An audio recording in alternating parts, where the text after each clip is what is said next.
Sir വിളിച്ചോളൂ.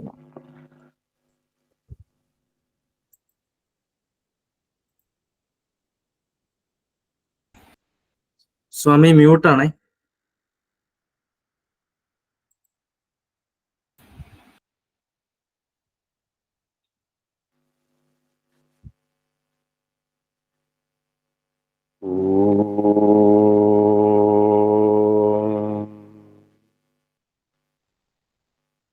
കല്യാണസുന്ദരതനും കാരുണ്യാമൃതലോചനം കാരുണ്യനിത്യബോധായ ശ്രീനാരായണ ഗുരും ഭജേ. നമ ശ്രീനാരായണ ഗുരുദേവ മഹാത്മനി അവതാരവരിഷ്ഠായ പൂർണ്ണബ്രഹ്മസ്വരൂപിണേ. ഓം ശാന്തി ശാന്തി ശാന്തി.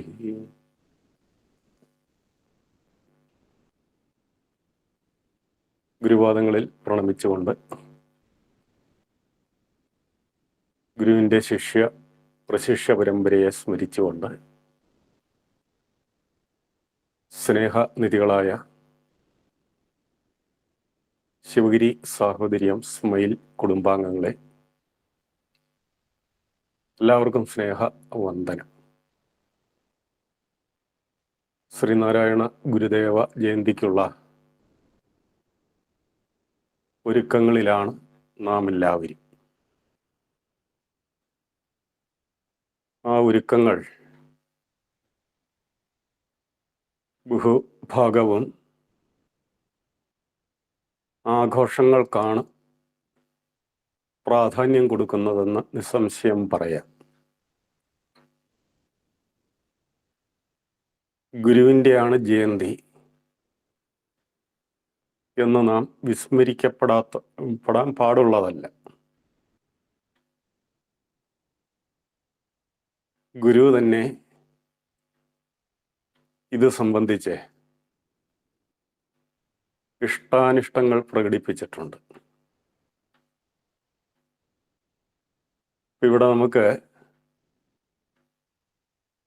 കുറച്ച് ചിതറിയ ചിന്തകൾ പങ്കുവെക്കാം. ഏതാണ്ട് 1910 മുതൽ ഗുരുജയന്തി ആഘോഷങ്ങളുടെ റിപ്പോർട്ടുകൾ കാണാനുണ്ട്. അതിന് ഏതാണ്ട് 5 കൊല്ലങ്ങൾക്ക് മുമ്പ് വിവേകോദയം ആരംഭിച്ചെങ്കിലും ആ ലക്കങ്ങളിലൊന്നും ഇത് സംബന്ധിച്ച് റിപ്പോർട്ടുകൾ കാണുന്നില്ല. ശ്രദ്ധയിൽപ്പെട്ടില്ല എന്ന് ധരിച്ചാൽ മതി. അത് തന്നെ ഒരു അത്ഭുതമാണ്. സാധാരണ സമൂഹം വിലയിരുത്തുന്നത് അസാധാരണമായ ചില സവിശേഷതകൾ പ്രകടിപ്പിക്കുന്നവരെ ചിലർ ദൈവങ്ങളായി കാണുന്നു. അവരുടെ മരണശേഷം ആ ദൈവിക പരിവേഷത്തിന് അല്പവും കൂടി പൊലിമ കൊടുത്തുകൊണ്ട് അത് ഏറെ വ്യാപകമാക്കുന്നു. ഗുരുവിനെ സംബന്ധിച്ച് കുഞ്ഞുനാൾ മുതൽ തന്നെ, ബാല്യം മുതൽ തന്നെ അസാധാരണത്വം പലതും പ്രകടിപ്പിച്ചിരുന്നു. അത്ഭുതങ്ങൾ കാട്ടിയെന്ന് നമ്മൾ പറയുമ്പോൾ ഒരു കാര്യം ഒന്ന് സൂക്ഷിച്ചാൽ നല്ലതാണ്. സൂക്ഷ്മ ബുദ്ധി, സൂക്ഷ്മഗ്രഹണം സൂക്ഷ്മ നിരീക്ഷണം, ഇതൊക്കെ ജന്മസിദ്ധമായിരുന്ന ഗുരു വാക്കുകളിലും പ്രവൃത്തികളിലുമൊക്കെ അത് പ്രകടിപ്പിച്ചു എന്ന് കരുതിയാൽ മതി. അത്തരം അവിടുത്തെ പ്രവൃത്തികൾ അസാധാരണമായ ഫലങ്ങൾ ഉളവാക്കി. ഇതൊന്നുമില്ലാത്ത നമ്മൾ അവയൊക്കെ അത്ഭുതമായി കാണുന്നു. അതിനെക്കുറിച്ച് നമുക്ക് പിന്നീട് കൂടുതൽ ചിന്തിക്കാവുന്നതാണ്. സവിശേഷതകൾ പലതും വീട്ടുകാർ മാത്രമല്ല, നാട്ടുകാരും നേരത്തെ തന്നെ മനസ്സിലാക്കിയിരുന്നു. മാടനാശാൻ സ്വന്തം പുത്രനെക്കുറിച്ച് ഒരു കവിത, ഒറ്റ ശ്ലോകം രചിച്ചു എന്ന് പറയപ്പെടുന്നു. ആ വന്ധ്യപിതാവ് ഗുരു തനിക്കോ തങ്ങൾക്കോ മാത്രമുള്ളതല്ലെന്നും അവനെ തങ്ങൾക്ക് മാത്രമായി ലഭിക്കുകയില്ല എന്നും അവൻ ലോകത്തിന് മുഴുവനായി ഉള്ളതാണെന്നും മനസ്സിലാക്കുക മാത്രമല്ല, ബന്ധുക്കളോടെല്ലാം അത് സൂചിപ്പിക്കുകയും ചെയ്തിരുന്നു. ഏതാണ്ടൊരു 60 വയസ്സിനോട് അടുത്തായിരിക്കാം അദ്ദേഹത്തിൻ്റെ മരണമെന്ന് ഊഹിക്കപ്പെടുന്നു. അരുവിപ്പുറം പ്രതിഷ്ഠയ്ക്ക് മുമ്പാണ് അത് സംഭവിക്കുന്നത്. ഗുരുവിൻ്റെ അരുവിപ്പുറം വാസം തുടങ്ങുന്ന സമയത്ത്. മരണസമയത്ത് ഗുരു സമീപത്ത് ഉണ്ടായിരുന്നില്ല. എന്നാൽ ആ മരണം നടന്ന സമയം ചിന്താധീനനായിരുന്ന ഗുരു സമീപത്തുണ്ടായിരുന്ന ഒരു പരിസരവാസിയോട് മാടനാശാൻ മരിച്ചിരിക്കും എന്ന് പറയുകയുണ്ടായത്രേ. മണിക്കൂറുകൾ കഴിഞ്ഞപ്പോൾ ചെമ്പഴന്തിയിൽ നിന്ന് മരണവിവരവുമായി ആളുകൾ എത്തിയത്.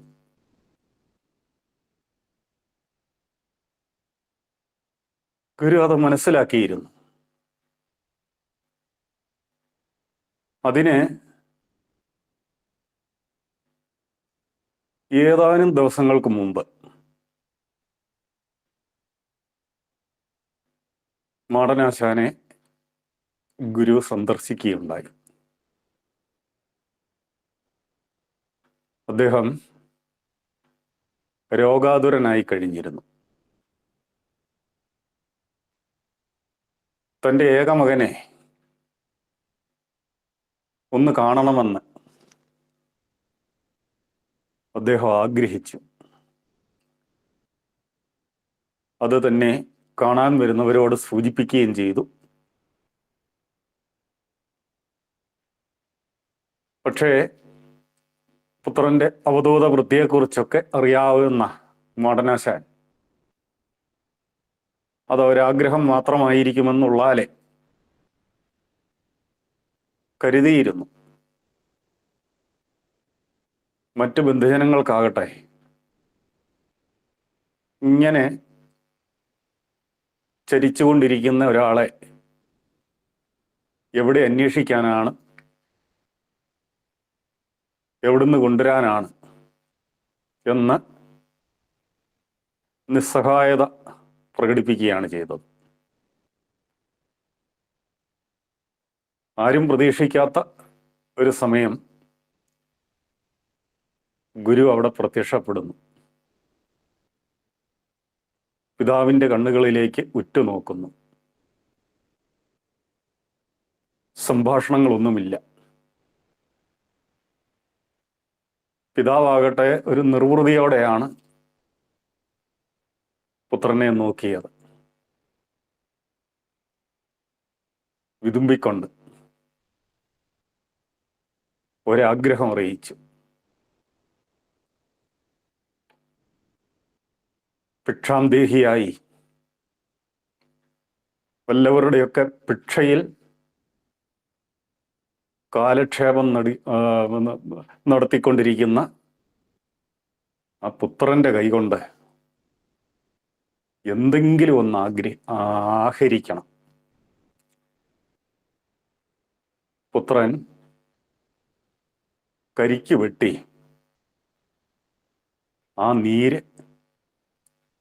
പിതാവിന് പകർന്ന് കൊടുത്തു. അമൃത് അനുഭവിക്കുന്നത് പോലെ പിതാവ് അത് അനുഭവിച്ചു. ഒരു ജന്മസാഫല്യം അനുഭവിച്ചതിൻ്റെ ധന്യത ആ മുഖത്തുണ്ടായിരുന്നു. ഇനി അദ്ദേഹത്തിനൊന്നും കാണാനില്ല, കേൾക്കാനില്ല, അറിയാനില്ല. കാലം കഴിഞ്ഞാൽ മതി. പുത്രൻ അവിടുന്ന് വിട കൊണ്ടു. അപ്പൊ ഇതിവിടെ ഒരു സംഭവം എന്നുള്ള നിലയിലല്ല പറഞ്ഞത്. തന്നെ അറിയുന്നവനെ താനും അറിയുന്നു. ഭഗവാനും ഭക്തനും തമ്മിലുള്ള പാരസ്പര്യത്തിന് ഇതാണ് അടിസ്ഥാനം. എന്നെ അറിയുമോ? എന്നെ അറിയുന്നവനിലെ എനിക്ക് കടന്നു വരാൻ സാധിക്കും. അവനിലെ എനിക്ക് അനുഗ്രഹം ചൊരിയുവാൻ സാധിക്കും. ഒരുപക്ഷേ ഗുരുവിൻ്റെ മഹിമകൾ അത്രയും പൂർണ്ണമായും മനസ്സിലാക്കിയത് ഈ വന്ധ്യപിതാവായിരിക്കാം. അത്രത്തോളം ഭക്തി, വിശ്വാസം മറ്റാരെങ്കിലും പുലർത്തിയിട്ടുണ്ടാവുമോ എന്ന് സംശയമാണ്. വന്ധ്യപിതാവ് എന്ന് തന്നെ നമുക്ക് ആ മാന്യദേഹത്തെ കരുതാവുന്നതാണ്. ഇവിടെ ഇത് സൂചിപ്പിച്ചത് ലോകരംഗത്തേക്ക് ഇറങ്ങുന്നതിന് മുമ്പ് തന്നെ അവിടുത്തെ മഹത്വം അറിഞ്ഞവരുണ്ടായിരുന്നു. ഏക ആൺതരി തങ്ങളെ ഭാവിയിൽ സംരക്ഷിക്കേണ്ടവൻ, ഇളയവരായ സഹോദരിമാർക്ക് ശിഷ്ടജീവിതത്തിൽ തുണയായിരിക്കേണ്ടവൻ. ആ ഒരു സ്വാർത്ഥ ചിന്ത അദ്ദേഹത്തിനുണ്ടായിരുന്നില്ല. ഒന്നോർത്തു നോക്കൂ, അവിടുന്ന് ഇടപെട്ടടത്തല്ല ആദ്യമൊക്കെ അവഗണിച്ചവരുണ്ട്, അവഹേളിച്ചവരുണ്ട്. ഗുരു ഇളകിയില്ല. നിന്നയോ സ്തുതിയോ ഒന്നും അവിടുത്തേക്ക് ബാധകമല്ലായിരുന്നു. അവിടുന്ന് ഇറങ്ങിത്തിരിച്ചതാണ് തികഞ്ഞ ലക്ഷ്യബോധത്തോട്. കൊടിയ യാതനകൾ അവിടത്തേക്ക് ഈ വയറുദീനം ഇടയ്ക്കൊക്കെ ശല്യപ്പെടുത്തിയിരുന്നു. ബാല്യകാലത്ത് ഇതുപോലെ വയറിളകിയതായും വൈദ്യമറിയാവുന്ന പിതാവും വൈദ്യന്മാരായിരുന്ന മാതുലന്മാരും ചികിത്സിച്ചിട്ടും അത് സാവകാശമാണ് ശമിച്ചതത്രേ. ഒരു ദിവസം ഇതുപോലെ അതിസാരം വന്നു. പൊതുക്കാര്യങ്ങളിലും വ്യാപൃതനായിരുന്ന മടനാശാന് അത് സംബന്ധമായി എന്തോ ആവശ്യത്തിന് പുറത്തേക്ക് പോകേണ്ടതുണ്ടായിരുന്നു. വളരെ വൈകി അദ്ദേഹം തിരിച്ചെത്തുന്നു. ഇരുട്ടത്ത് ചൂട്ട് വീശിക്കൊണ്ടാണ് വരവ്. മുറ്റത്തെത്തി ആ ചൂട്ട് നിലത്ത് കുത്തിക്കെടുത്തിക്കൊണ്ട് അല്പം ആശങ്കയോടെ വിളിച്ചു ചോദിച്ചു, നാണു, പിന്നെ ഇളകിയായിരുന്നോ? അപ്പോൾ അകത്തുനിന്ന് അതിൻ്റെ മറുപടി, വീണ്ടും ഇളകി. ഞാൻ ഇളകിയില്ല. നോക്കൂ ആ സ്ഥൈര്യം. വയറിളകിക്കൊണ്ടേയിരുന്നു, പക്ഷെ ഞാൻ ഇളകിയില്ല. ശരീരത്തെ ബാധിക്കുന്ന ഇത്തരം രോഗാദികളൊന്നും അവിടുത്തെ സ്ഥൈര്യത്തെ ഇളക്കാൻ പോന്നതായിരുന്നില്ല. അവിടുന്നല്ലേ ആ തിരുവാക്കുകൾ ഓതിയത്. ജനനം, മരണം, ദാരിദ്ര്യം, രോഗം, ഭയം ഇതൊന്നും നമ്മെ തീണ്ടുകയില്ല. ഇതൊക്കെ ബാധിക്കും, പക്ഷെ നമ്മെ തീണ്ടുകയില്ല. മരുത്വാമല ഗുഹയിൽ വെച്ച്, അരുമാനൂർ എന്ന സ്ഥലത്ത് വെച്ച്, അതിനു മുമ്പ് വാരണപ്പള്ളിയിൽ നിന്ന് വിദ്യാഭ്യാസം അവസാനിപ്പിച്ച് പോരാൻ തന്നെ നിമിത്തമായത് ഇതുപോലൊരു അതിസാരമായിരുന്നു. അവിടുത്തെ അന്ത്യം തന്നെ സംഭവിച്ചോ എന്ന് ഭയപ്പെടുത്തുമാറ് പിന്നീട് ആലുവായിൽ വെച്ചും ഇങ്ങനെയൊന്ന് സംഭവിക്കുന്നുണ്ട്. ഇതെല്ലാം പക്ഷേ അത്ഭുതങ്ങളുടെ അവസരമായും മാറുകയാണ്. അത്യാപത്ത് എന്ന് എല്ലാവരും പൊതുവെ കരുതിയിരുന്ന ഇത്തരം സന്ദർഭങ്ങളിൽ മഹാത്ഭുതങ്ങൾ സംഭവിക്കുന്നതായിട്ടും കാണുന്നുണ്ട്. ഇങ്ങനെ അത്യാവശ്യം മാത്രം സിദ്ധികൾ പ്രകടമാവുകയും എന്നാൽ അതിലൂടെ ഒരസാധാരണത്വം സംശയലേശമന്യേ എല്ലാവർക്കും ബോധ്യപ്പെടുകയും ചെയ്ത വർഷങ്ങളാണ് കടന്നുപോയിക്കൊണ്ടിരുന്നത്. കൺകണ്ട ദൈവമായി പലരും അവിടുത്തെ വാഴ്ത്തി തുടങ്ങി.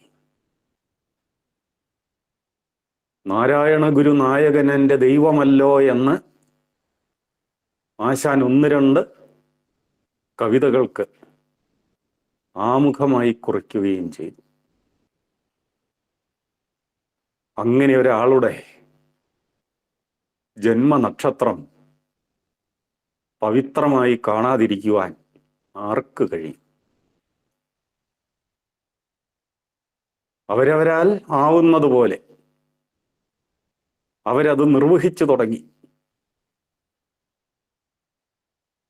പലപ്പോഴും സന്ദർശകരായി, തീർത്ഥാടകരായി അരുവിപ്പുറത്ത് ആളുകളെത്തും.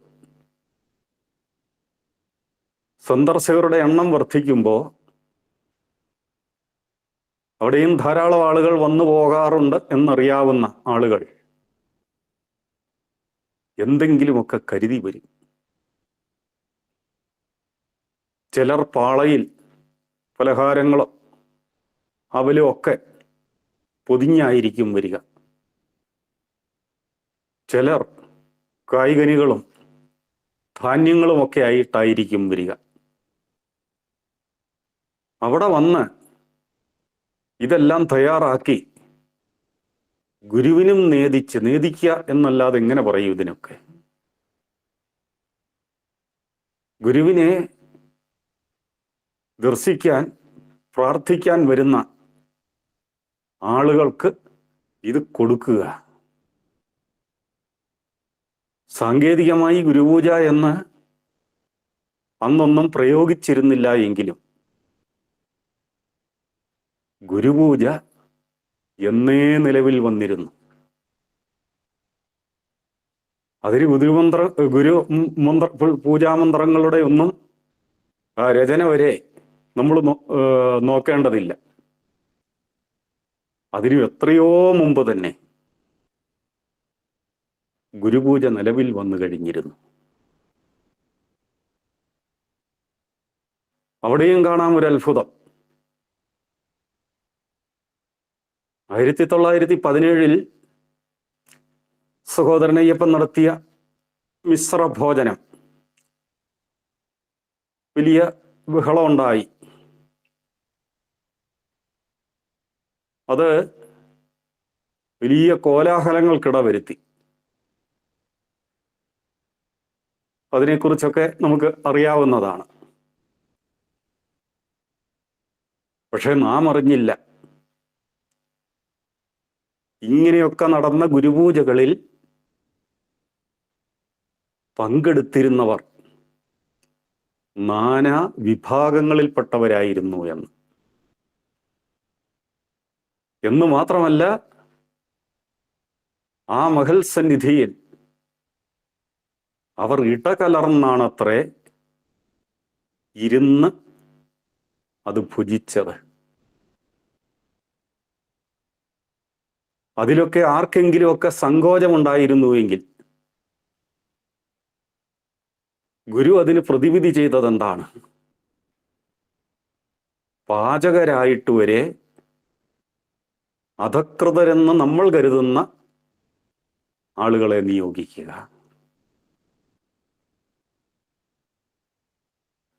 അവർ പാചകം ചെയ്തതൊക്കെ ഭുജിച്ച് അമൃത സമാനമായി അല്പമെങ്കിലും ജാതിചിന്ത ഉള്ളവർ അതനുഭവിച്ചാൽ പോലും അത് അലിഞ്ഞു പോവുകയായിരുന്നു. ഇതെല്ലാം ഏതാണ്ടൊരു സിദ്ധൌഷധം പോലെയാണ് പ്രവർത്തിച്ചത്. അത് ഭുജിച്ചിട്ടുള്ളവർക്കെല്ലാം അതിൻ്റെതായ തെളിച്ച മാറ്റം വരികയുണ്ടായിട്ടുണ്ട്. ഗുരുവിൻ്റെ പേരിൽ പ്രാദേശിക സമാജങ്ങൾ അവിടെ എവിടെയെല്ലാം പ്രവർത്തനം ആരംഭിച്ചിരുന്നു. ശ്രീനാരായണ ധർമ്മ പരിപാലന യോഗത്തിന് ശാഖകളൊന്നും ഉണ്ടായിരുന്നില്ല. പല ദേശങ്ങളിൽ നിന്ന്, അത് മലബാറിൽ നിന്ന് വരെ ഉണ്ടായിരുന്നു. ഇതിൽ അംഗങ്ങൾ ചേരും. അവരാകെ ഒത്തുകൂടുന്നത് ഇതിൻ്റെ വാർഷിക യോഗങ്ങൾക്ക് മാത്രമാണ്. അല്ലാത്തപ്പോഴുള്ള ആലോചനകൾ അത്രയും നടന്നിരുന്നത് കത്തിടപാടുകളിൽ ആയിരുന്നു എന്നും ഓർക്കേണ്ടതാണ്. ഗുരു തന്നെ മുൻകൈയെടുത്ത് പ്രാസംഗികരെ നിയോഗിച്ചിരുന്നു. വ്യക്തമായ മാർഗനിർദ്ദേശങ്ങൾ കൊടുത്തുകൊണ്ടാണ് അവരെ സമൂഹത്തിലേക്ക് ഇറക്കി വിട്ടത്. സന്യാസ ശിഷ്യന്മാരും ഉണ്ടായിക്കൊണ്ടിരുന്നു. അവരുടെയും നിസ്തന്ത്രമായ പ്രവർത്തനം നിശബ്ദമായി നടക്കുന്നുണ്ടായിരുന്നു.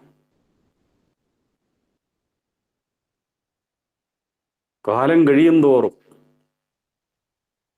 കൂടുതൽ അടുക്കും തോറും ഗുരുവിനിലെ അസാധാരണത്വം കൂടുതൽ അവർക്ക് ബോധ്യപ്പെടുകയായിരുന്നു. അക്കാലങ്ങളിലൊക്കെ തിരുനാളെന്ന് പറഞ്ഞാൽ 2 പേർക്ക് മാത്രമേ ആ ഒരു വിശേഷണം പാടുണ്ടായിരുന്നുള്ളൂ. അത് ഒന്ന് ചക്രവർത്തി. ഇത് ബ്രിട്ടീഷ് മേൽക്കോയ്മയാണല്ലോ. ബ്രിട്ടീഷ് ചക്രവർത്തിയെ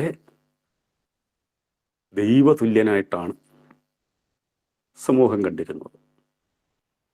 അതൊരാചാരമായി തന്നെ പോന്നിരുന്നു. കവികളെല്ലാം ആ മംഗളങ്ങൾ രചിക്കുക,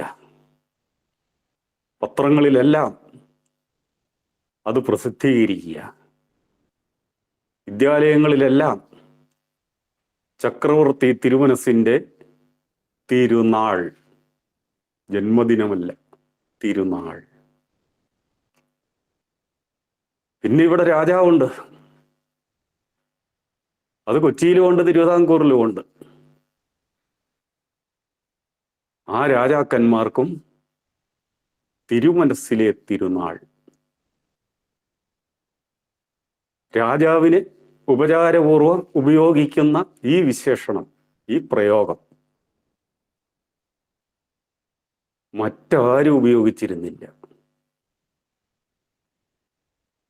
ഇവിടെ അങ്ങനെ ഒരു അത്ഭുതവും കൂടി നടക്കുന്നുണ്ട്. കുമാരനാശാൻ വിവേകോദയത്തിൽ 1910 ഒരു ലക്കത്തിൽ സ്വാമി തിരുനാൾ എന്ന് രേഖപ്പെടുത്തി. പിന്നീട് അങ്ങോട്ട് ലേഖനങ്ങളിലും അറിയിപ്പുകളിലും റിപ്പോർട്ടുകളിലുമെല്ലാം സ്വാമി തിരുനാൾ എന്നാണ് ഉപയോഗിച്ചു പോകുന്നത്. കോട്ടയം കുമരകം പ്രദേശത്തെ ഭക്തന്മാർ ആവശ്യപ്പെട്ട് അനുസരിച്ച് ഘോഷയാത്രയിൽ പാടുവാൻ രചിച്ച ആ കീർത്തനത്തിന്റെ പേര് സ്വാമി തിരുനാൾ മംഗളം എന്നായിരുന്നു. സ്വാമി തിരുനാൾ മംഗളം. പലപ്പോഴും ഗുരുദേവ സാന്നിധ്യത്തിൽ ഈ റിപ്പോർട്ടുകളൊക്കെ വായിക്കപ്പെടാറുണ്ട്, ചർച്ച ചെയ്യപ്പെടാറുണ്ട്. അവിടുന്ന് ശ്രവിച്ച ആസ്വദിച്ച ഒരു പ്രയോഗം, അതിനെ അവിടുന്ന് തിരുത്തുകയുണ്ടായില്ല. മഹത്വത്തെ അംഗീകരിക്കുന്നവൻ ആ മഹത്വവും ആർജിക്കുന്നുവെന്നാണ്. അറിഞ്ഞവരെ, അറിവുള്ളവരെ ആശ്രയിക്കുന്നവർക്ക്, സേവിക്കുന്നവർക്ക് അറിവ് ലഭിക്കില്ലേ? ബ്രഹ്മജ്ഞാനമെന്നല്ല, സാക്ഷാൽ ബ്രഹ്മമായി തീർന്ന ഗുരു, തന്നിലെ ഗുരുത്വത്തെക്കുറിച്ച് മറ്റാരേക്കാൾ സ്വയം അറിയാവുമായിരുന്ന ഗുരു, അവിടുന്ന് അവിടുത്തെ ദിവ്യനാമത്തോടൊപ്പം സ്വയമാണ് ഗുരുവെന്ന് ചേർത്തത്. ഇതും ചിന്തനീയമാണ്. ഇതൊരസാധാരണത്വമാണ്. ശിഷ്യന്മാരാലല്ല ഗുരു എന്ന് വിളിക്കപ്പെട്ടത്, അവിടുന്ന് തന്നെ സ്വയം അത് രേഖപ്പെടുത്തുകയായിരുന്നു. അതെങ്ങനെയാണ്? അങ്ങനെ ഒന്ന് എഴുതേണ്ടി വന്നപ്പോൾ നാരായണ ഗുരു എന്നത് രേഖപ്പെടുത്തി അത് ഒപ്പായി അവിടെ സ്വീകരിക്കപ്പെടുകയാണ്. അരുവിപ്പുറം പ്രതിഷ്ഠയ്ക്ക് തൊട്ട് പിന്നാലെ. ഇപ്പൊ നോക്കൂ, സ്വന്തം സ്വരൂപത്തെക്കുറിച്ച് തികഞ്ഞ ബോധവാനായിരുന്ന അവിടുന്ന് സ്വയം അത് വെളിപ്പെടുത്തുകയാണ്. എന്ന് മാത്രമല്ല, സത്യദർശിയായ അവിടുന്ന് ആ സത്യത്തെ ലോകത്തിന് മുഴുവൻ ബോധ്യപ്പെടുത്തുവാൻ, ആർക്കും ഓതിക്കൊടുക്കുവാൻ പലതും രചിക്കുകയുണ്ടായി, വെളിവാക്കുകയുണ്ടായി. യഥാർത്ഥ ഗുരുത്വത്തിനൊരു മാതൃകയായി അവിടുന്ന് മാറുകയാണ്. ജ്ഞാനമാർജിച്ച് ആ ജ്ഞാന മണ്ഡലത്തിൽ തന്നെ അഭിരമിച്ചു കഴിഞ്ഞുകൂടാതെ അതിൻ്റെ വെളിച്ചവും ഉണർവുമെല്ലാം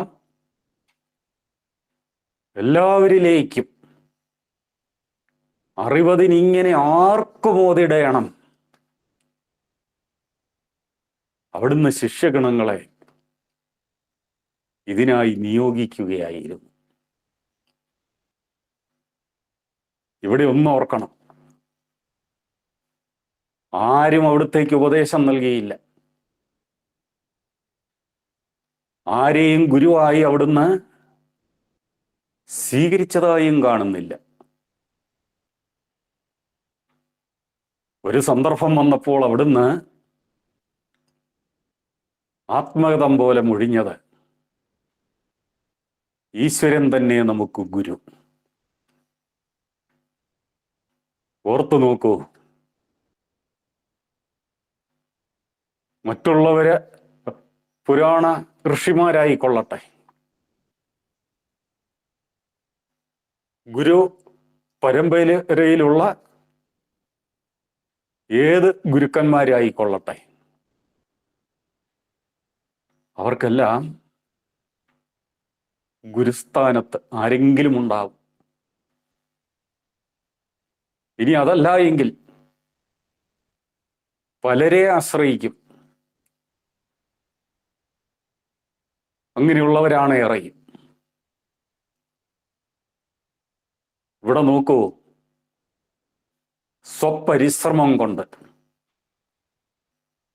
ഒരു പുണ്യത്താലെന്ന് കുമാരനാശാൻ വിശേഷിപ്പിക്കുന്നുണ്ട്. ഒരു പുണ്യത്താൽ അരിയ ബാല്യം മുതൽക്കേ പരമഭാഗവതനായി ചിരതരം മുൻപാർജിച്ച പുരുപുണ്യത്താൽ പൂർവപുണ്യം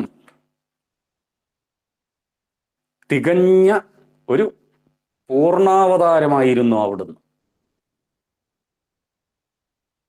ഈ ലോകത്തവതരിച്ചു. പക്ഷെ അവിടുന്ന് ലോകസാധാരണമായ എല്ലാ ക്രിയായോഗങ്ങളിലൂടെയും കടന്നു പോവുകയാണ്. ചതുരക്രിയായോഗങ്ങൾ ചതുരസ്ര ധീമാൻ സ്വാമി പരിചിൽ കടന്നു ജ്ഞാനി പദവി നേടി. എത്ര അർത്ഥവത്താണ് ഈ പ്രയോഗം! പ്രിയമുള്ളവരെ, ആദരിക്കാതിരിക്കാൻ കഴിയുമോ?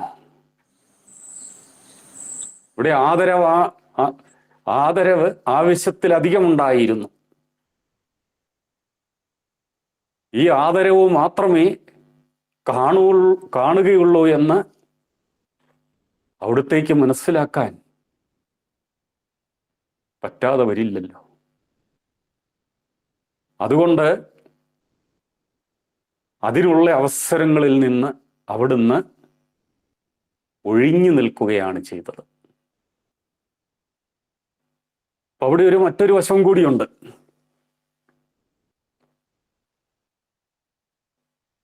സംശയത്തോടെ.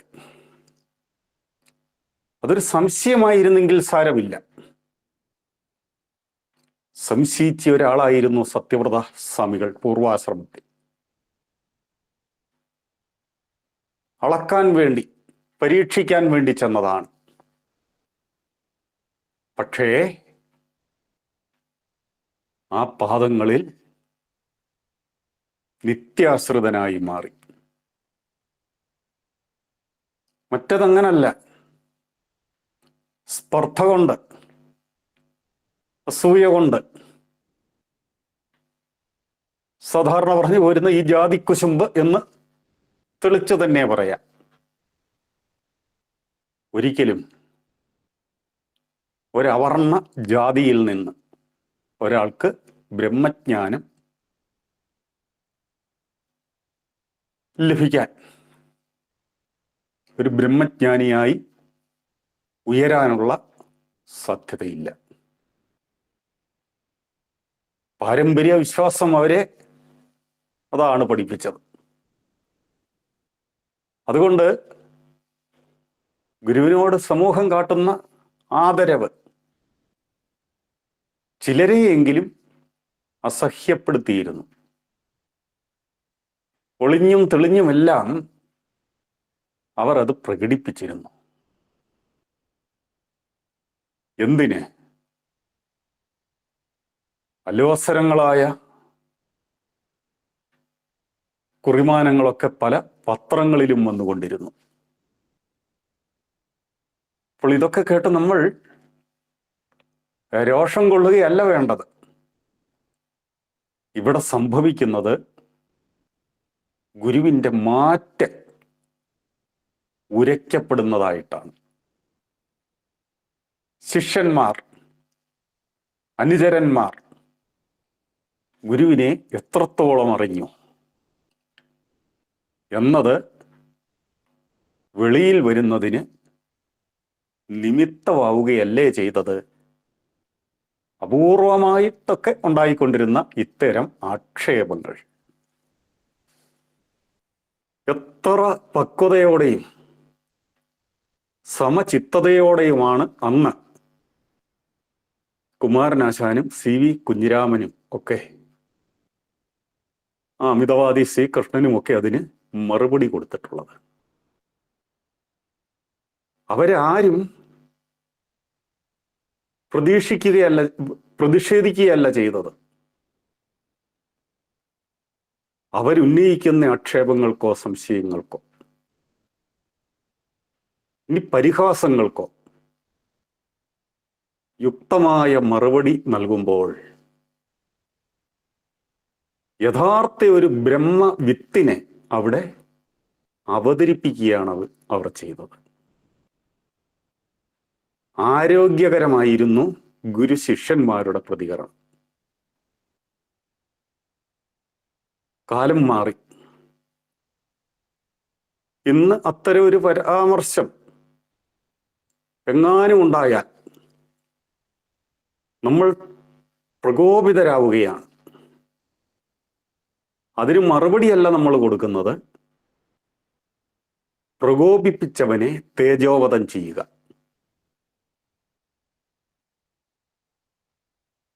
ഈ രണ്ട് കാലഘട്ടങ്ങൾ തമ്മിലുള്ള വ്യത്യാസം, ഇതൊരു പരിധി വരെ ഗുരുവിൽ നിന്നുള്ള അകൽച്ച കൂടിയാണ്. വലിയൊരു വിമർശനമുണ്ടായാൽ അത് അവഹേളനം തന്നെ ആയിക്കൊള്ളട്ടെ, അതിൻ്റെ മറുവശം കിട്ടാൻ പറയുന്ന സുവർണാവസരമായി നാം അതിനെ കാണും. ആ രീതിയിൽ കൂടുതൽ വ്യാപകത്വം ഇതിനുണ്ടാകും. ഇത് എത്ര കണ്ട് എല്ലാവർക്കും ഉൾക്കൊള്ളാൻ പറ്റും എന്ന് അറിയില്ല. പ്രിയമുള്ളവരെ, ഇനി ഗുരുവിൻ്റെ സമീപനം.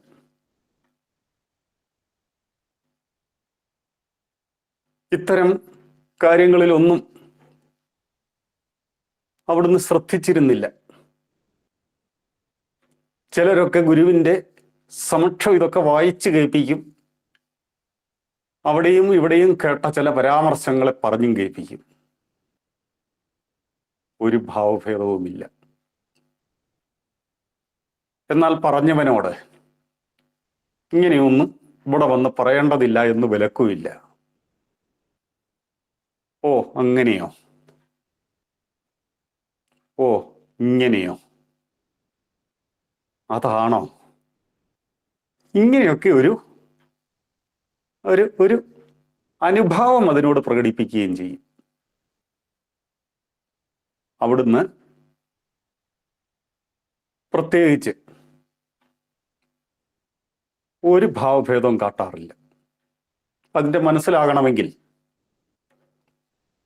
ഈ സ്വർണത്തെയും മൺകട്ടയെയും ഒരുപോലെ കാണാനുള്ള മനസ്തുതി ഉണ്ടാകണമെന്നൊരു ഗുരുകുലത്തിൽ പഠിപ്പിച്ചു.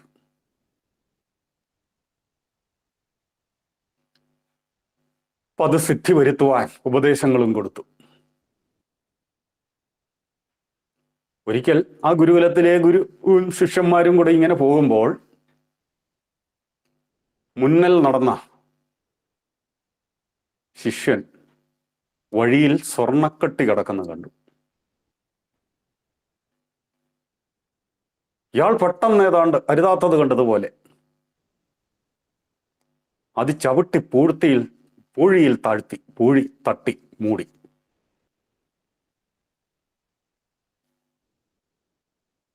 പിന്നാലെ എത്തുന്ന ഗുരുനാഥൻ ചോദിക്കുന്നു, എന്താണ്?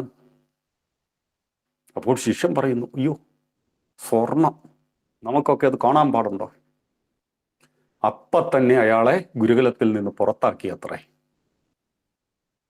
കാരണം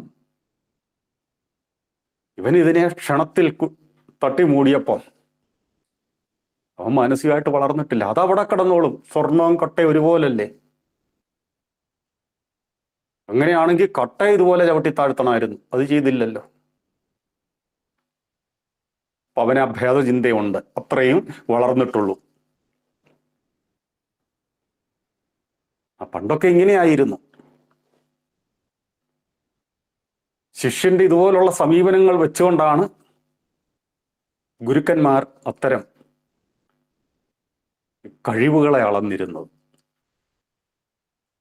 അവരുടെ വളർച്ചയെ മനസ്സിലാക്കിയിരുന്നത്. ഇവിടെ പഴിച്ചാലെന്ത്, സ്തുതിച്ചാലെന്ത്, ഗുരുവിന് യാതൊരു ഭാവഭേദവുമില്ല. ഇതുപോലുള്ള പഴിക്കലുകളൊക്കെ ഇങ്ങനെ വരുമ്പോ സ്വാഭാവികമായും ഒരു വാശിയുണ്ടാകും. ഗുരുവിനെ മഹത്വപ്പെടുത്തി കാട്ടുവാനുള്ള ഒരു വാശി. അങ്ങനെ ആയിരിക്കാം ഈ തിരുനാൾ ഘോഷയാത്രകളുടെ ഉത്ഭവം എന്ന് ഇതൊരു ഊഹം മാത്രമാണ്. അതിനെ ആധികാരികമായിട്ട് ആരും കണക്കാക്കേണ്ടതില്ല. അങ്ങനെ സംഭവിക്കാൻ പല ന്യായങ്ങളും കാണുന്നുണ്ട്. സാധാരണ ഈ ഗുരുപരമ്പരകളിലൊന്നും ഇങ്ങനെ ഈ ഘോഷയാത്രകൾ പതിവുള്ളതല്ല. ഇന്നും ആധുനിക ഗുരുക്കന്മാർ, ഇവിടെ സങ്കേതങ്ങൾ നമുക്കറിയാം, ഭക്തജനങ്ങൾ അവിടെ എത്തുന്നു, അവിടെ പാദപൂജ ചെയ്യുന്നു, പാദ നമസ്കാരം ചെയ്യുന്നു.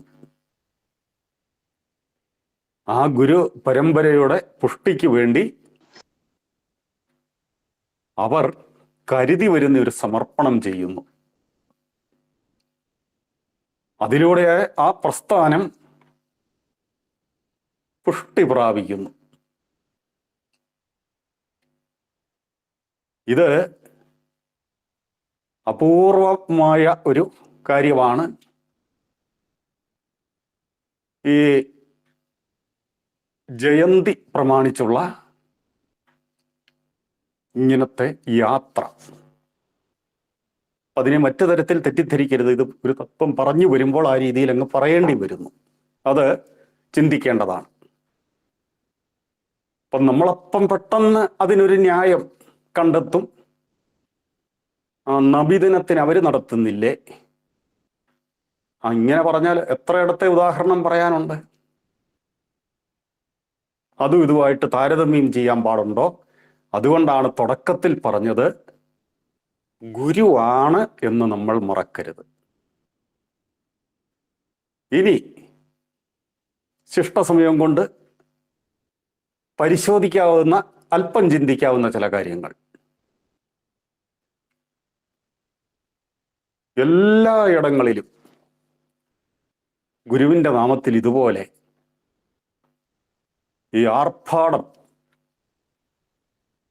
ആ കാര്യത്തിൽ നല്ല വാശിയുണ്ടായിരുന്നു, ഉത്സാഹം ഉണ്ടായിരുന്നു ആളുകൾക്ക്. ഗുരുവിന്റെ ചിത്രങ്ങൾ എഴുന്നള്ളിച്ചിരുന്ന ആനപ്പുറത്തായിരുന്നത്രേ. വർണ്ണാഭമായ ഘോഷയാത്രകൾ. ഒരു സന്ദർഭത്തിൽ പോലും ഇത്തരം ഒരു ആഘോഷ പരിപാടിയിൽ ഗുരു സംബന്ധിച്ചിട്ടില്ല. വിമർശന ബുദ്ധിയോടെ വേണമെങ്കിൽ അന്വേഷിച്ചുകൊള്ളൂ. ആശാൻ തന്നെ അത്ഭുതം കൂറിയിട്ടുണ്ട്. തൻ്റെ പേരിൽ ഇതുപോലെ ആഘോഷങ്ങൾ നടക്കുമ്പോൾ,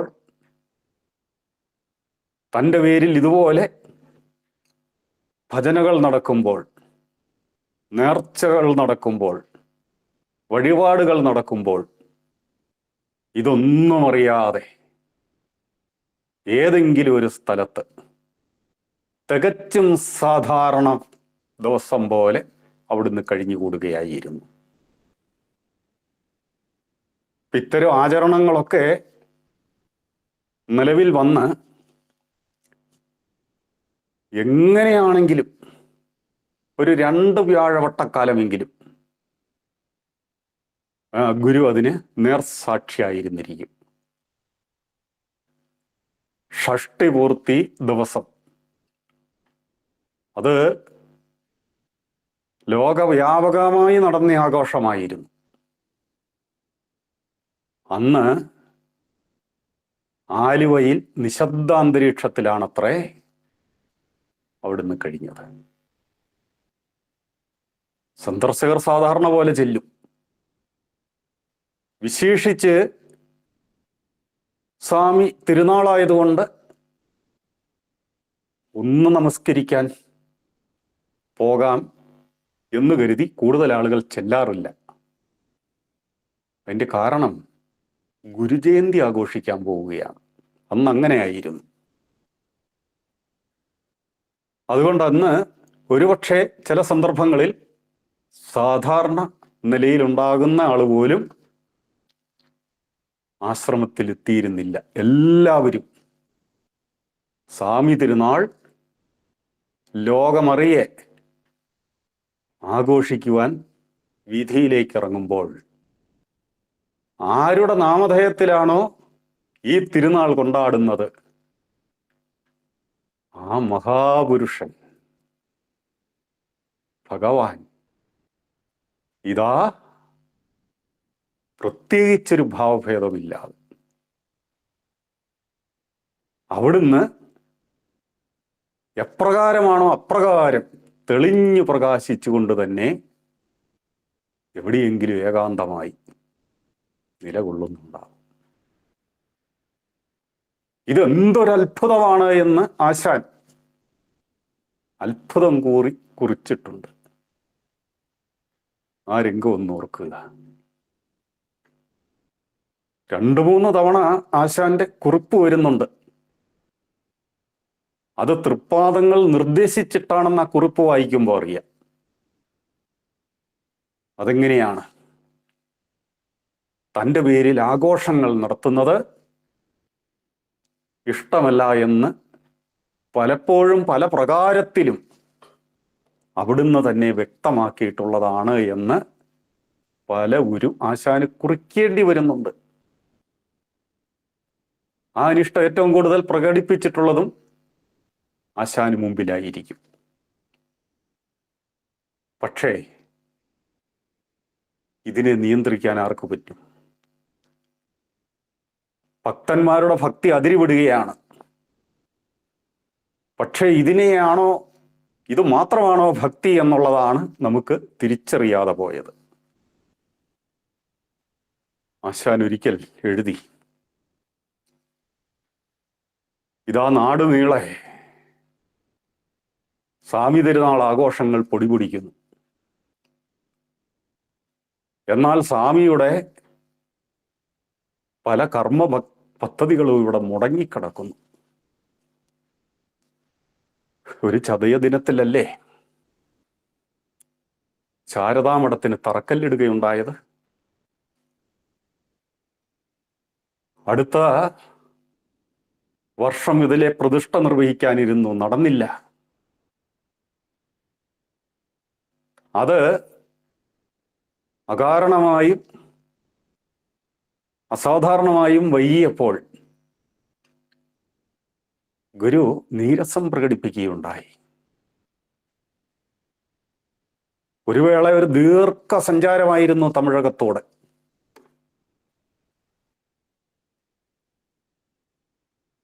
വളരെ വളരെ വൈകിയാണ് മടങ്ങിയെത്തിയത്. ഇപ്പൊ ഇതുപോലുള്ള അവധാനത ഗുരുവിന് സഹനീയമായിരുന്നു. കർത്തവ്യങ്ങളെ ശീഘ്രഗതിയിൽ ചെയ്യണം, ആശ്രമം എന്ന കൃതിയിൽ പറയുന്നുണ്ട്. ഇതൊരു ആദർശം എഴുതി വെക്കുകയല്ല, ഗുരുവിൻ്റെ സ്വഭാവമായിരുന്നത്. ചിന്തിച്ചു നോക്കൂ. എത്രയോ വിളംബം വന്നതിന് ശേഷമാണ് ആ പ്രതിഷ്ഠ ഇവിടെ നടന്നത്. ഇതിനെയൊക്കെയാണ് ആശാൻ സൂചിപ്പിക്കുന്നത്. ആശാൻ അവിടെ ഒരു നിർദ്ദേശം വെക്കുന്നുണ്ട്. പര്യന്തമുള്ള ഇതര ഹൈന്ദവ പ്രസ്ഥാനങ്ങൾ ഇത്തരം ആചാര്യന്മാരുടെ ജന്മദിനങ്ങളിൽ എന്താണ് ചെയ്യുന്നത് എന്ന് നമ്മൾ കണ്ടുപഠിക്കേണ്ടതാണ്. ആശാൻ ചൂണ്ടിക്കാട്ടിയത് എന്താണെന്നറിയുമോ? മറ്റ് പ്രസ്ഥാനങ്ങളിലൊക്കെ എടുത്തെടുത്ത് പറയുന്നുണ്ട് പലതും, ആര്യസമാജമടക്കം. അതിൻ്റെ മഹാചാര്യന്മാരുടെ തിരുനാൾ ദിനങ്ങളിൽ അന്നാണ് ആ ഗുരുക്കന്മാരുടെ പേരിലുള്ള പ്രസ്ഥാനങ്ങൾക്ക് ആവശ്യമായ സമർപ്പണം അവർ ചെയ്യുക. ഇവരിതിനെ കാത്തിരിക്കുകയാണ്. തങ്ങളുടെ അധ്വാനത്തിൻ്റെ ഒരംശം അവർ നീക്കിവെക്കുകയാണ്. തിരുനാൾ ദിവസം ഗുരുപരമ്പരയെ പൂജിച്ച് ആ പ്രസ്ഥാനത്തിൻ്റെ സജീവതയ്ക്ക് അവർ ഇങ്ങനെയൊരു സമർപ്പണം ചെയ്യുന്നത് ഇതുപോലുള്ള തിരുനാൾ ദിനങ്ങളിലാണ്. നമുക്കും എന്തുകൊണ്ട് ഇത് സ്വീകരിച്ചുകൂടാ എന്ന് ആശാൻ ശക്തമായി നമ്മെ ഉണർത്തിക്കുന്നുണ്ട്. ആഹ്വാനമുണ്ടായി. സ്വാമി തൃപ്പാദങ്ങളുടെ പേരിൽ ആഘോഷങ്ങൾ നടത്തുന്നവർ മേലിൽ അതിൻ്റെ ഒരംശം ശിവഗിരിയിലേക്ക് അയച്ചു തരിക എന്നാണ് പറയുന്നത്. അന്ന് ശിവഗിരി അതിൻ്റെ കൈകാര്യ കർത്തൃത്വം യോഗത്തെ ഏൽപ്പിച്ച ഘട്ടമായിരുന്നു. അത് യോഗത്തിൻ്റെ ചുമതലയിലായിരുന്നു ആശ്രമകാര്യങ്ങൾ നടന്നുകൊണ്ടിരുന്നത്. ഗുരു പ്രതിഷ്ഠിച്ച ക്ഷേത്രങ്ങളുണ്ടായിരുന്നു. എത്രയോ ക്ഷേത്രങ്ങൾ അന്ന് നിലവിൽ വന്നിരുന്നു, 30-ലധികം അന്നത്തെ കാലത്ത്. അതിനെല്ലാം നേതൃത്വം കൊടുക്കുന്ന ആ പ്രാദേശിക സമാജങ്ങളുണ്ടായിരുന്നു.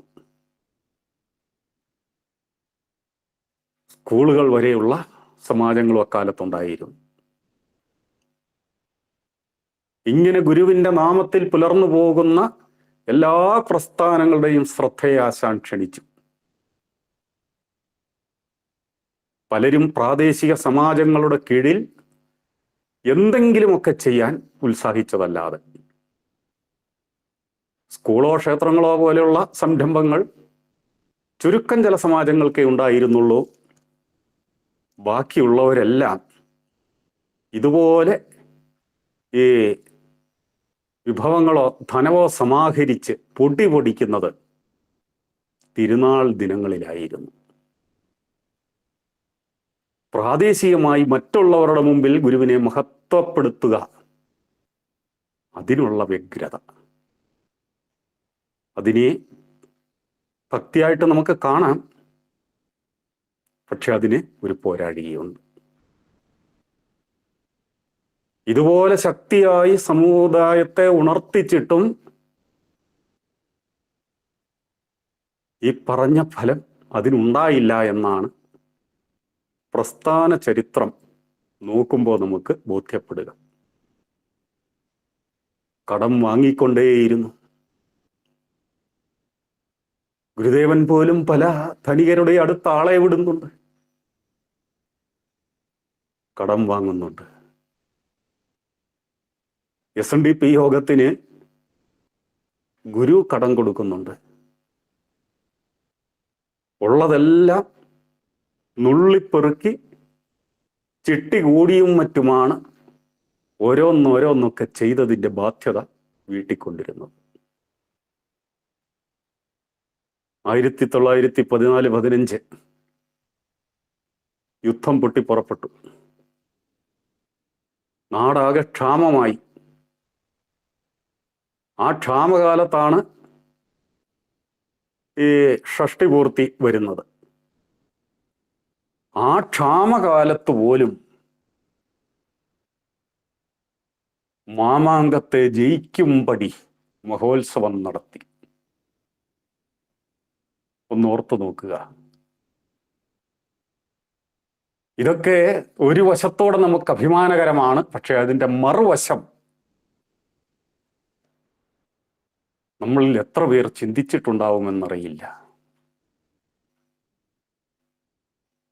ആ വർഷമാണ് വളരെ പരിശ്രമം ചെയ്ത് ധർമ്മപരിപാലന യോഗത്തിന് ഒരു ആസ്ഥാന മന്ദിരം കൈതമുക്കിലുണ്ടാകുന്നത്. പിന്നീട് അതിൻ്റെ കടബാധ്യത വീട്ടുവാൻ ആശാന്റെ കാലത്തും അത് പൂർണ്ണമായില്ല. പിന്നാലെ വന്നവരാണ് അത് വീട്ടി തീർത്തത്. ഇനി ഒരു കാര്യവും കൂടി സൂചിപ്പിച്ചുകൊണ്ട് 1923 ആശാന്റെ കാലത്ത് തന്നെയാണ്. പക്ഷെ അത് നടപടിയിലേക്ക് എത്തുമ്പോഴേക്കും ആശാൻ കടന്നുപോയിരുന്നു. ഗുരു തന്നെ മുൻകൈയെടുത്തതായിരിക്കണം.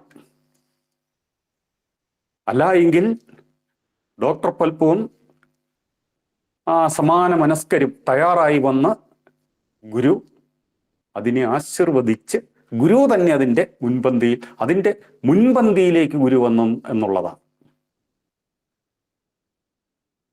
ഇങ്ങനെ ഒരു പ്രയോജനവുമില്ലാതെ തൻ്റെ പേരിൽ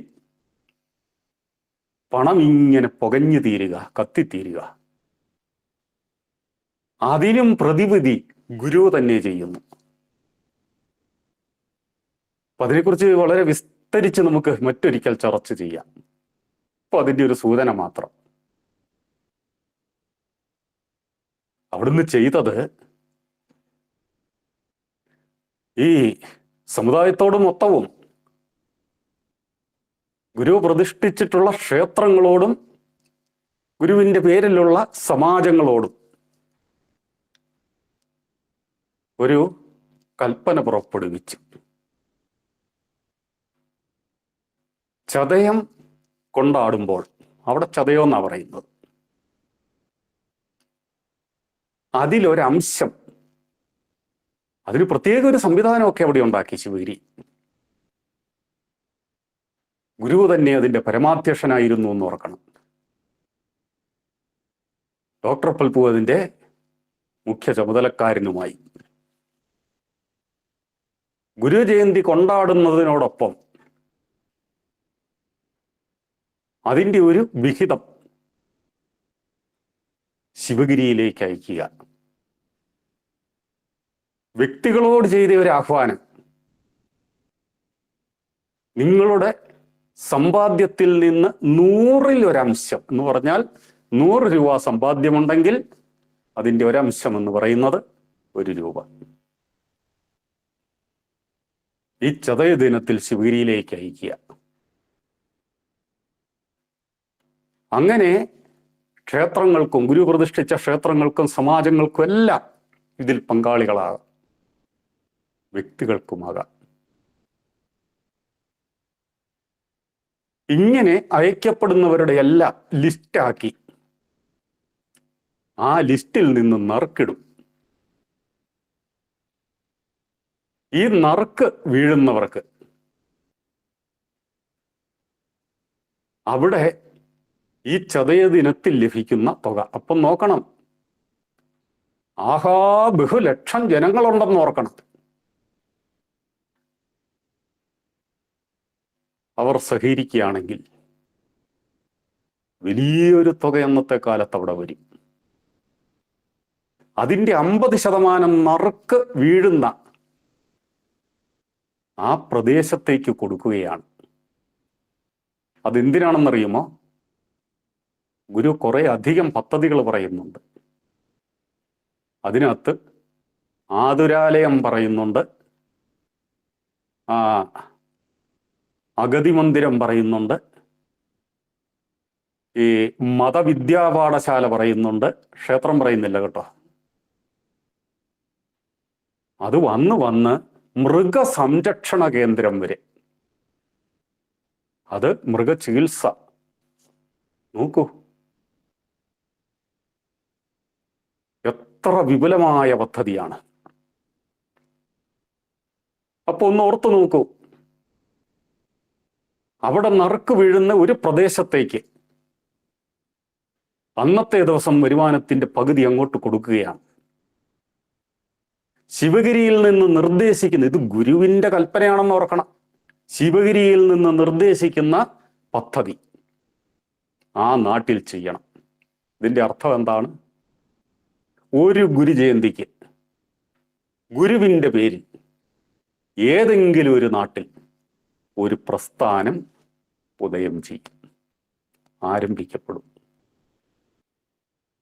അന്ന് 1924 ഗുരു തന്നെ വളരെ താല്പര്യപ്പെട്ട് ഏതായാലും തൻ്റെ പേരിൽ ഇങ്ങനെയൊക്കെ നടക്കുന്നു. അതിനുവേണ്ടി എത്രയോ ധനം ഒഴുക്കപ്പെടുന്നു. അതൊരു യാഥാർത്ഥ്യമാണ്.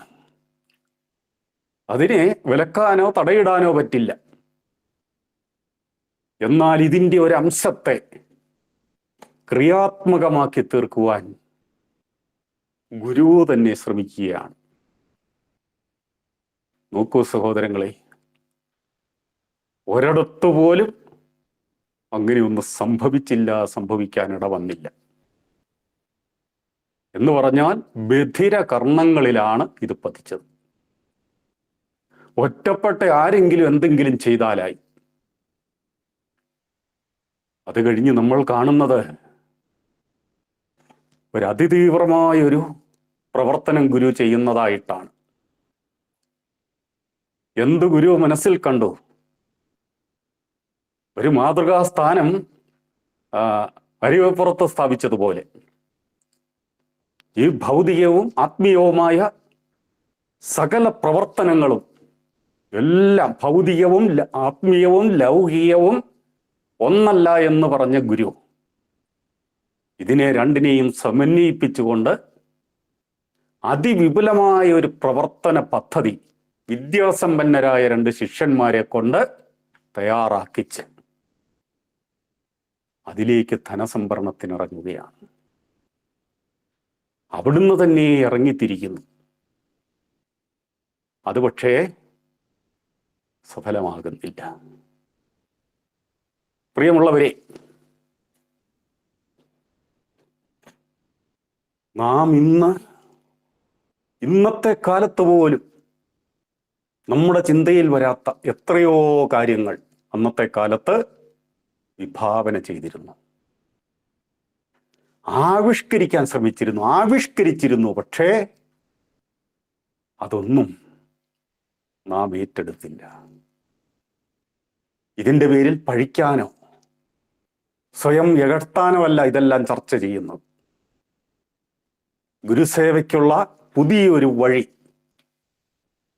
ഇതാ ഈ അറിവുകളിൽ നിന്ന് നമ്മൾ തന്നെ തെളിച്ചെടുക്കണം.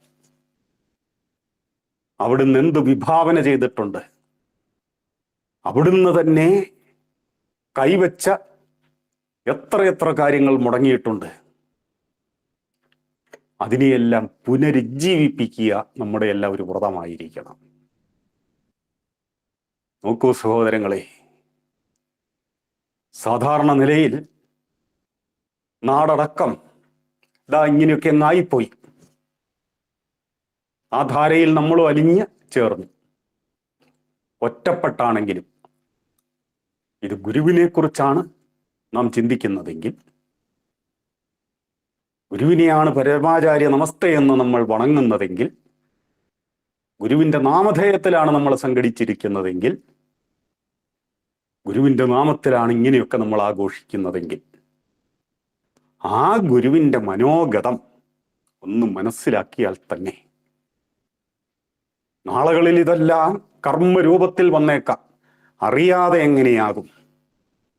അതിലേക്കൊരു ചുവടുവയ്പാകട്ടെ ഇത്തരം അറിവുകൾ എന്ന് ആശിക്കുകയാണ്. അത് സഫലമായി കാണാനിടവരട്ടെ എന്ന് പ്രാർത്ഥിക്കുകയാണ്.